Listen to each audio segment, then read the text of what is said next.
Beuve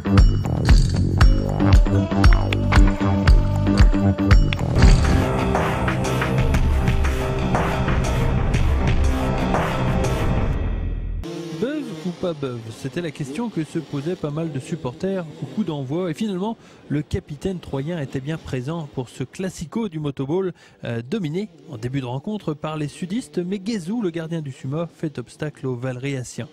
Les Diables Rouges ne vont pas mettre longtemps à réagir puisqu'à la 11e minute, Guardado ouvre la marque pour les Aubois. Ils finiront moins bien ce premier quart-temps, les hommes de Philippe Lenoir, puisque Grégory Grandjean remettra les deux équipes à égalité. En début de second quart-temps, Le Meunier donne l'avantage à Valréas avant que quelques minutes plus tard, Julien Lenoir n'égalise à 2 partout. Le Suma va toutefois concéder bêtement l'avantage au score sur 2 coups de pied arrêtés fort mal négociés. Le premier de Grandjean, copie conforme d'un coup franc tiré quelques secondes auparavant, et un autre de Le Meunier qui met la naïveté à jour des Troyens. Ils nous font le premier coup franc où on a eu très chaud, ils refont le même dans la foulée et on se fait avoir. Non, bon, après c'est l'expérience qui fera le reste, mais aujourd'hui, en fin de saison comme on commence à être, toutes ces choses-là, on doit savoir pallier à ces défauts de jeunesse. Maintenant, on ne veut plus parler de défauts de jeunesse. Les jeunes aujourd'hui, il va falloir qu'ils montrent qu'ils sont présents.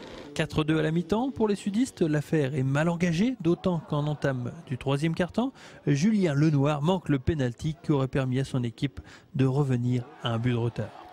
Heureusement, les Troyens ont du cœur et grâce à un missile de Goutorbe ainsi qu'à un but plein d'astuces de Beuve, le Suma revient à 4 partout.